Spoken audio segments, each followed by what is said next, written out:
তোমার ভাত, আমার দেরি হয়ে যাচ্ছে, আমার আবার স্কুলে যাইতে হবে। দাঁড়া মা, তোর সাথে আমার কিছু কথা আছে। বাড়িতে তো তোর মায়ের জন্য কিছু বলতে পারি না। আব্বা, তুমি তো মায়ের কথাই চলো, আমার কোনো কথা কি তুমি শোনো? আমি জানি আমি তোমাদের বোঝা, আমারে আর 2টা বছর সময় দাও। মারে, আমরা গরিব মানুষ, এই পরে জমিতে কামলা দিয়ে খাই। আর তোর মা কি শুধু শুধু রাগারাগি করে? তোর মাকে বুঝালে তোর মা ঠিকই বুঝবে, কিন্তু তুই কিন্তু রাগারাগি করিস নি মা।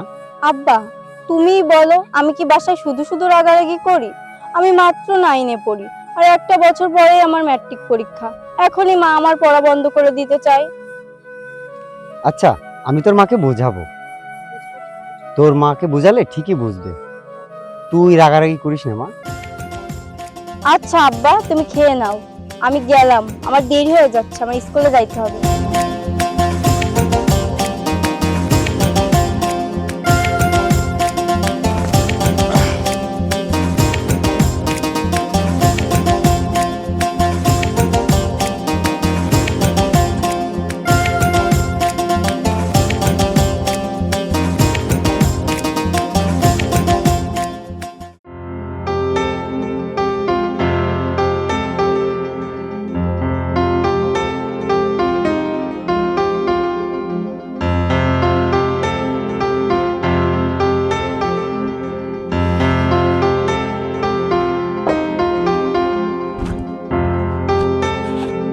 শোনো ময়নার বাপ, তোমার আর তোমার মেয়ের কথা কিন্তু আমি রাখছি। মেয়ের পরীক্ষার পরেই আমি মেয়ের জন্য ছেলে দেব। আহ, আস্তে কথা বলো ময়নার মা, পাশে মেয়ে পড়ছে, শুনতে পাবে। তুমি কি মনে করো আমি মেয়েটার খারাপ চাই? এই যে মেয়েটা সারাদিন ঘরের মধ্যে বয়ে বয়ে পড়ে, সে কেমনে ভালো রেজাল্ট করবে? আমার পাশের বাড়ির বাবিরার দেখো, 2-3 মাস্টার দাও, তা আমার মেয়েটা কেমনে ভালো রেজাল্ট করবে? তুমি দেখো, আমার মেয়ে ভালো ছাত্রী, ওর জন্য এত মাস্টার ফাস্টার লাগবে না। ও দেখো খুব ভালো রেজাল্ট করবে, তুমি দেখে নিও। আল্লাহ যেন তাই করে।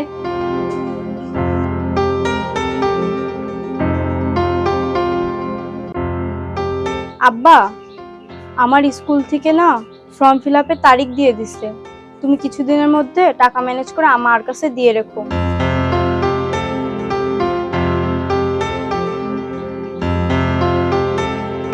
আচ্ছা মা, আমি তোর মায়ের কাছে টাকা রেখে দেবো, তুই তোর মায়ের কাছ থেকে যখন দরকার হয় তখন নিয়ে নিস।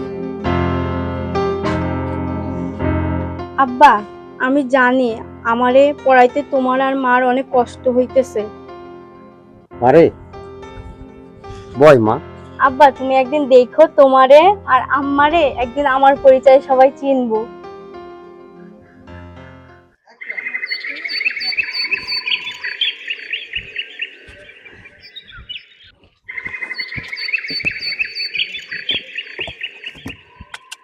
আহ আহ মানে মা, আমি গেলাম, মাঠে গেলাম। মানে বাপ, আমার কি হলো? মেয়ে কিন্তু ফর্ম ফিল আপে টাকা চাইছে। আচ্ছা ঠিক আছে। ঠিক আছে, কথাটা কিন্তু আজকেই শেষ। আমি কিন্তু এই কথাটা আর শুনতে চাইতেছি না। এতগুলো টাকা কি যে করি, আপনি এর একটা ব্যবস্থা করে আয়। ভাবছি আজকে চেয়ারম্যানের বাড়িতে যাব, দেখি উনি কিছু করে কিনা। হ্যাঁ, আমিও শুনলাম চেয়ারম্যান সাহেব মানুষটা খুব ভালো মানুষ। দেখেন ওনার কাছে গিয়ে কোনো একটা ব্যবস্থা হয় কিনা। আচ্ছা ঠিক আছে, তাহলে আমি গেলাম।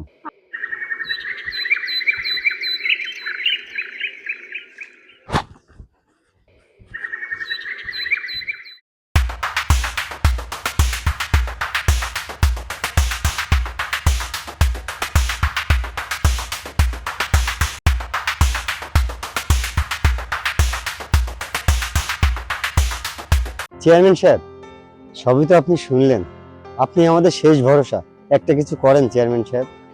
শোনো জাকির মিয়া, আমি টাকা দিতে পারি, তোমার মেয়ের পড়াশুনো ভালো করে করতে হবে। সাথে সাথে তোমার মেয়ের পড়াশুনো দেখে এই গ্রামের সবাই যেন পড়াশোনা করে, আমাদের গ্রামের নাম সুনাম যেন চারিদিকে ছড়িয়ে পড়ে। জি চেয়ারম্যান সাহেব। হ্যাঁ জাকির মিয়া, এটাকে কিছু নাও, আবার লাগলে পরে আমি আবার বলছি।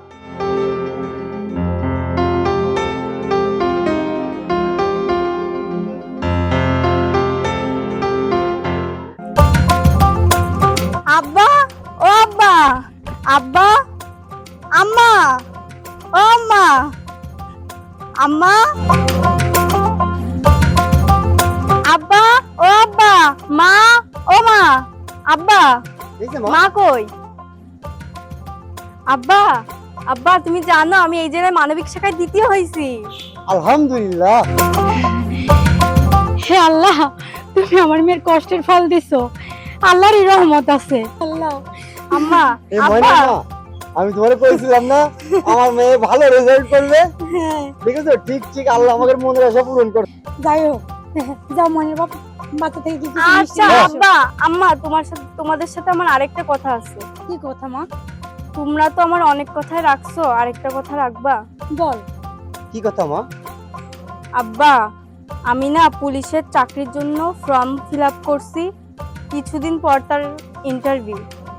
এ মনের বাপ, মেয়ে কি কইতাছে? এই তুমি চুপ করো মারে। আমি কি তোর কাছে কোনো সময় বাধা দিছি? তোর মনে যা চাই তুই তাই কর। এই ময়নার মা, এই তুমি গ্রামবাসীরে দাওয়াত দাও, আমি মিষ্টি নিয়ে আসি বাজার থেকে। হ্যাঁ, আমি গেলাম তালি। হ্যাঁ মা, থাক তাহলে, আমি গেলাম তালি মা।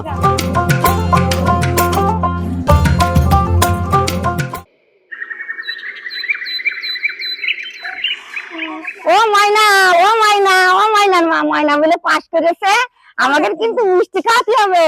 হ কাকি, আপনাকে দোয়া আমার মায়েরা পাস আচ্ছা, করছে। ঠিক খুব আছে, ভালো, ঠিক আছে। খুব ভালো। তোমার ঠিক একদম আছে। কষ্ট করিছো কত, এই কষ্টের জন্য দুঃখ সেরে যায়।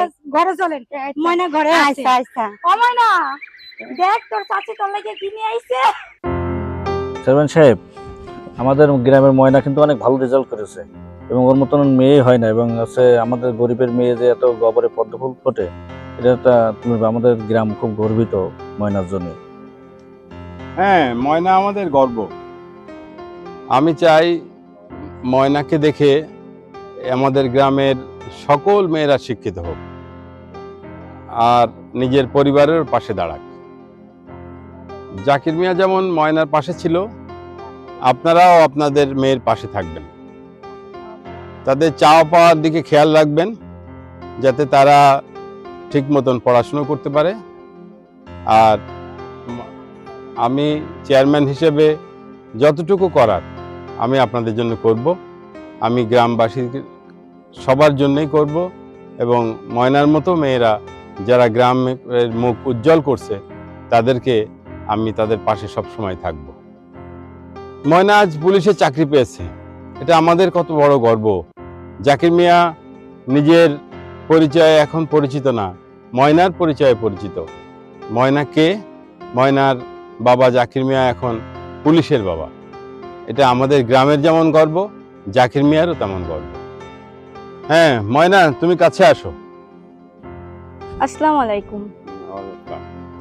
আমার মা বাবার জন্য সবাই দোয়া করবেন। আর চেয়ারম্যান চাচা, আপনার জন্য আমি পরীক্ষা দিতে পেরেছি। আপনার একটু সাহায্যে আমি ময়না আজ এত দূর এগিয়েছি। চেয়ারম্যান চাচার মতো মানুষ পাশে থাকলেই আমাদের গ্রামের সকল মেয়েরা এভাবেই এগিয়ে যাবে। আর আমি আশা করব চেয়ারম্যান চাচা সব মেয়ের পাশেই এভাবে দাঁড়াবে।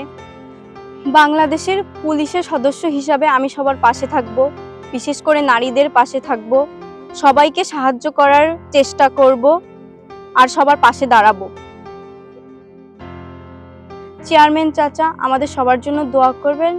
আসসালামু আলাইকুম। আপা চল। চল মা, বাড়ি চল, আমার মেয়ে তো পুলিশের চাকরি করে।